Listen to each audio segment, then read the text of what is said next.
My name is Eric. I'm 32, and I never thought a retirement party could mess with my head the way my dad's did. I showed up that afternoon already medio tenso because my relationship with my family has always been weird, like I'm part of the group, but never fully in it, if that makes sense.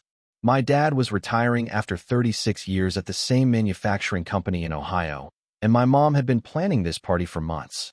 I drove in from Pittsburgh and got there early, and I remember standing in their driveway for a second before walking in, trying to decide if I should pretend everything was good or just stay neutral and keep quiet.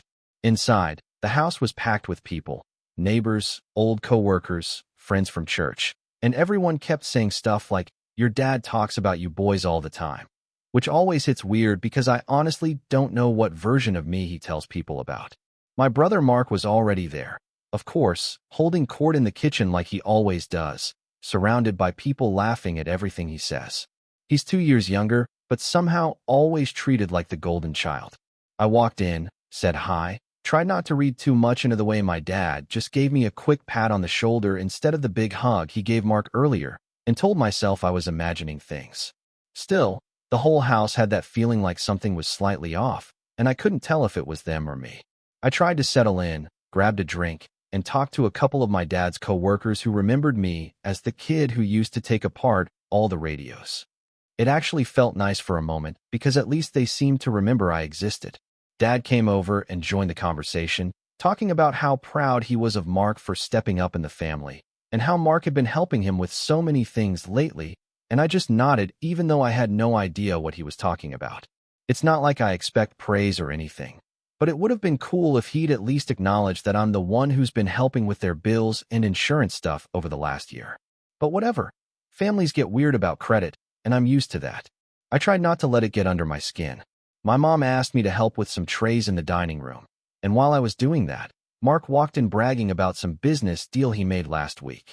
Everyone laughed and clapped him on the back, and I felt like I was watching my own family from the outside. Not mad, not jealous, just disconnected. Like they were familiar strangers.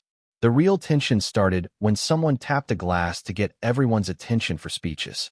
I wasn't expecting anything dramatic. I figured my dad would say a few words, maybe thank my mom, maybe mention us briefly, and that would be that. Instead, Mark stepped up first, holding a note card but acting like he didn't need it. People gathered around. My dad sat in his armchair smiling, and I leaned against the doorway between the living room and kitchen. At first, I thought it was fine, just the usual stuff about our dad working hard, being dedicated, providing for the family. But then Mark started telling stories about how it was just the two of them getting through things, and times when it was only him and Dad fixing the car, and how he learned everything he knows about being a man from Dad during all those late nights in the garage. I froze because those weren't his memories. They were mine. I was the one who stayed up with Dad fixing the truck when I was 16. I was the one who spent weekends helping him repair stuff around the house. Mark wasn't even there half the time. He was always out with friends or grounded for doing something stupid. But the way he told it, you'd think I never existed. People were nodding along, smiling, even tearing up a little, and I felt like the floor shifted under me. When he moved on to college years, it got worse. He talked about supporting Dad. During a surgery recovery, I was the only one home for.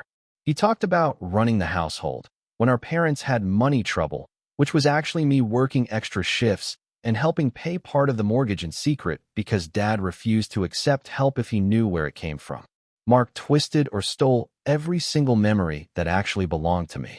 My dad just sat there smiling at him like it was all true, like the version of the past being told was the real one. And I don't know what hurt more, the fact that Mark said it, or the fact that nobody questioned it. Not a single person looked confused.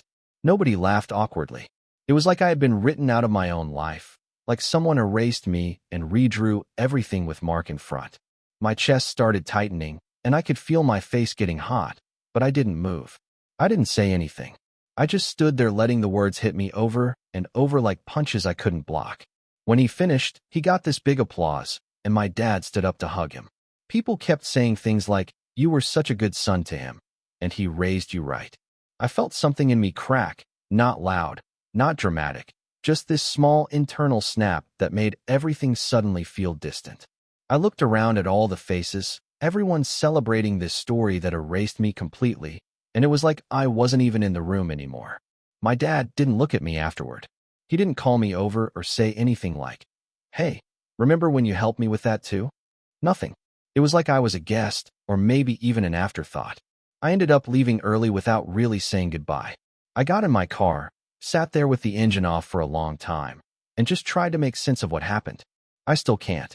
I don't know if they genuinely forgot, if they convinced themselves of a different version of the past, or if I was never actually part of their story the way I thought I was. And the weirdest part is that nobody has mentioned that speech since. Not my dad, not my mom, not even Mark. It's like it never happened, but I can't get it out of my head. Driving back to my hotel that night felt heavier than I expected. I wasn't angry in the explosive, yelling way. It was more like I was carrying this weird mix of embarrassment and confusion that sat low in my chest. I kept replaying the speech over and over, trying to figure out if I'd somehow misremembered my own upbringing, which sounds insane, but that's honestly where my mind went first. I kept thinking, maybe Mark really did do more than I thought. Maybe Dad leaned on him more. But every time I checked the memory in my head, I knew it wasn't true. I knew where I stood on those nights in the garage. I knew who helped with the bills. I knew who stayed home during Dad's recovery. It was me. So why did everyone look at Mark like he was telling gospel truth? At the hotel, I sat on the edge of the bed and stared at my phone, waiting to see if anyone from the party would text me, even just a "Hey, you okay?" Nobody did. I must have sat there for almost an hour before kicking off my shoes and lying down without even turning on the TV. The silence felt so loud I almost preferred going back outside.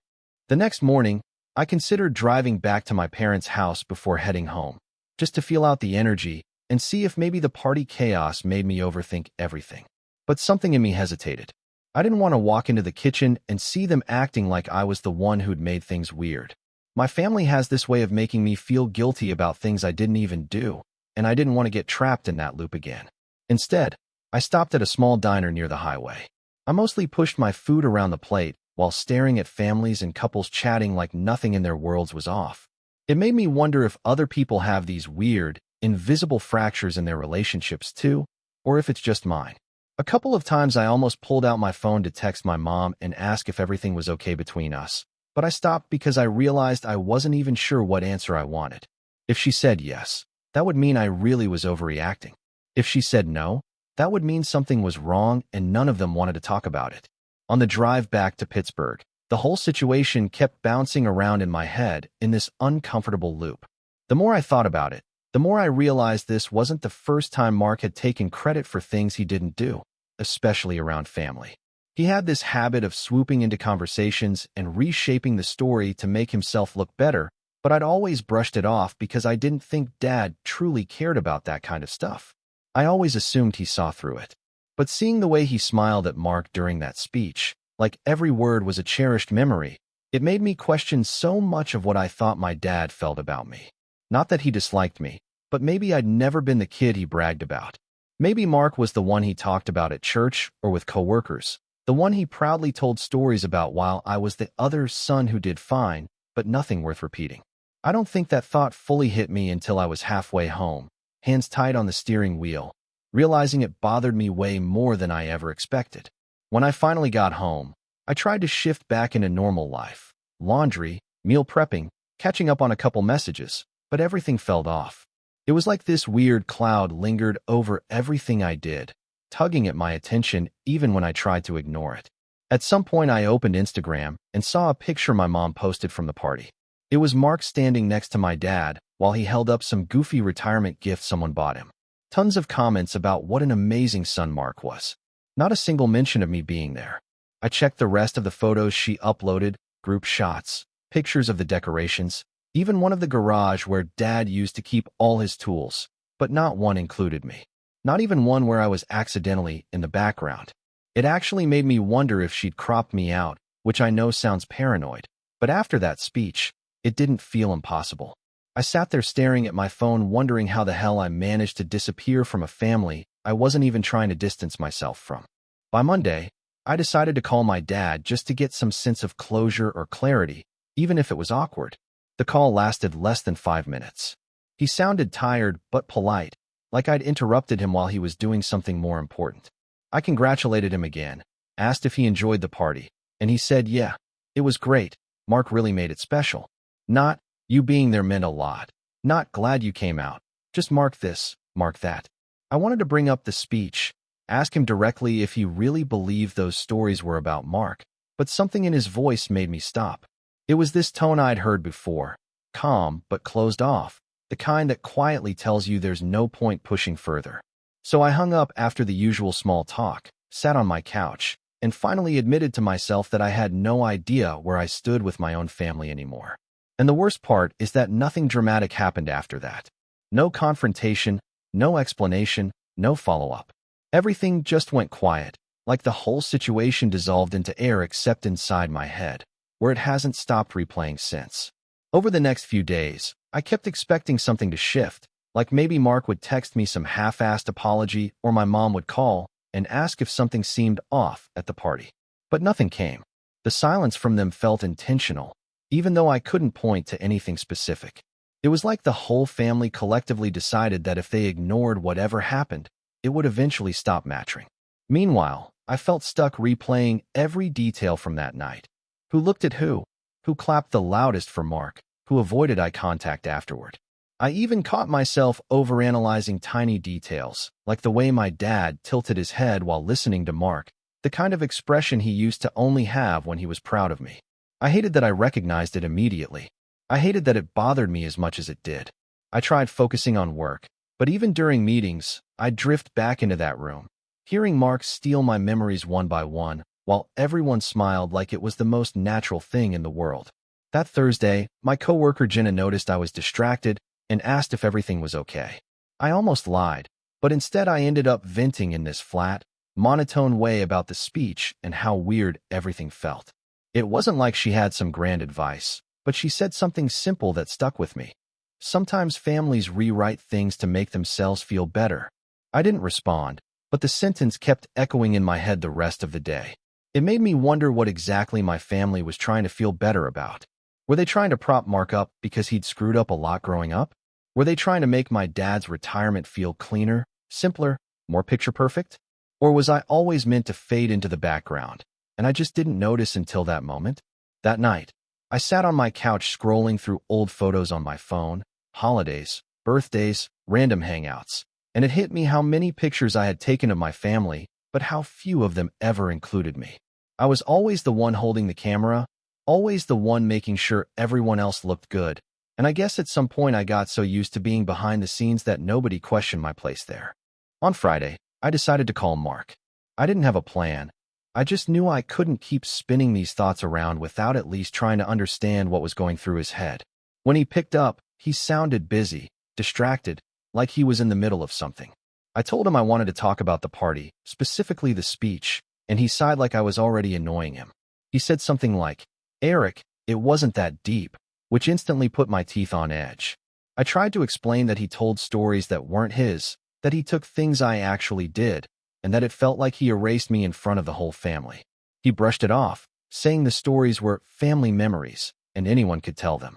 The more he talked, the more I realized he genuinely didn't care. Not about the truth, not about how it affected me, not about how it made our dad see things. Before I could push further, he said he had to go and hung up without even asking how I was doing. I stared at my phone afterward, feeling stupid for expecting anything else. That weekend, I stayed home and tried to distract myself with chores, but everything reminded me of something else tied to that night. I kept thinking about how quickly Mark dismissed everything, how easy it was for him to shrug off something that felt so heavy to me. It made me realize there wasn't going to be some big emotional resolution or family meeting where we talk things out. That's not how my family works. We sweep, we gloss, we pretend. And I guess I'd been playing along without realizing it. On Sunday morning, I tried calling my mom just to check in, but she didn't pick up. She texted a couple hours later saying she was running errands all day and would call tomorrow, but she never did. It wasn't unusual enough to call out, but paired with everything else, it felt like one more confirmation that I was being edged out of something I didn't even know I was losing. The weirdest part is there wasn't anger in me at that point, just this dull, heavy numbness that made everything feel like background noise. By Monday, I started wondering if I was supposed to just let it go. Not in a healthy way, but in that resigned way where you stop asking questions because you're tired of hearing the same empty answers. I went to work, came home, ate dinner at my desk, and stared at my phone thinking about calling my dad again. But what would I even say? Hey, did you forget my entire childhood? It sounded ridiculous even in my head. So I didn't call. I didn't text. I just sat there feeling like a ghost in my own family. And then something odd happened. Nothing dramatic, nothing explosive. Just, they stopped reaching out altogether. A week passed, then another. No calls, no texts, not even a forwarded meme from my mom. It was like they all collectively closed a door and forgot I was on the other side. I still can't explain it. It wasn't a fight or a misunderstanding. It was just silence, sudden and complete, the kind that makes you wonder if they ever really saw you in the first place. A few months after the party, something odd happened. Not dramatic, not explosive, just strange enough that it stuck with me.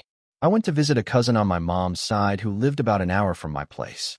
We were catching up in her living room, talking about work and life, when she mentioned seeing my parents recently at a church fundraiser. She said they looked good, relaxed, and then casually added, "Your brother told the funniest story about you and your dad fixing that old truck when he was a teenager." I felt my stomach drop. That was my story, my memory. And apparently now, my cousin believed it was Mark's. I tried to correct her gently, not in an angry way, just in a "hey, actually that was me" kind of way. She gave me this polite smile people use when they don't want to argue, but you can tell they don't fully believe you.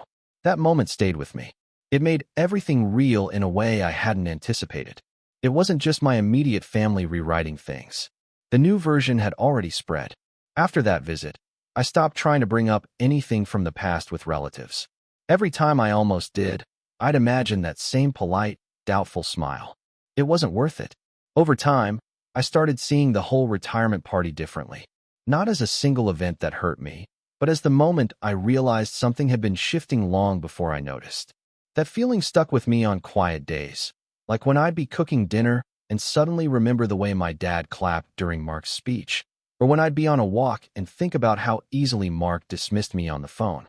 Those little memories would show up uninvited, almost like reminders that the version of my family I grew up believing in didn't exist anymore, or maybe never existed the way I thought.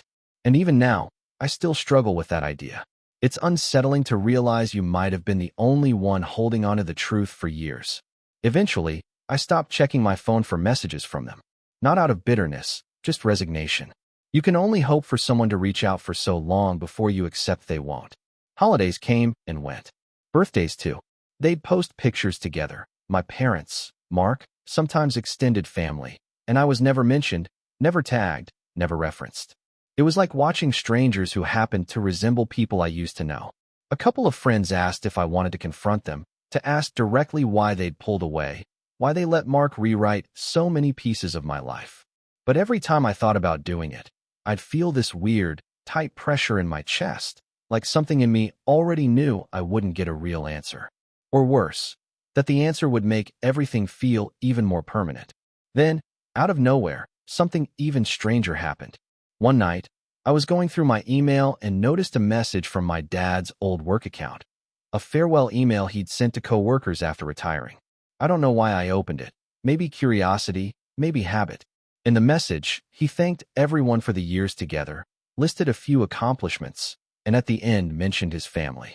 He wrote about my mom, about Mark, even about the dog they adopted last year. But there was no mention of me. Not even a vague "my sons." It was like he never had two kids. I stared at that line for a long time, longer than I'd like to admit. That was the moment something inside me finally stopped trying to make sense of it. I closed the email, shut my laptop, and sat in the dark for a while, letting the silence settle around me. I didn't cry. I didn't get angry. I just felt hollow. And the strangest part, the part one still can't wrap my head around, is that nothing else ever happened after that. No big blowout, no dramatic family feud, no explanation. Just a quiet fading out until one day, I realized they weren't part of my daily thoughts anymore. The retirement party feels like the moment the ground shifted, but everything before and after blends into this fog I can't fully explain. There's no villain in the story, no clear point where things went wrong. It's just a memory that slips further away each year, except for that speech. Mark standing there, telling my stories, and everyone nodding along like it had always been that way. I still think about that part sometimes, usually late at night when everything else is quiet. Not because I want to understand it, but because I don't think I ever will. And maybe that's the only real truth I get to keep.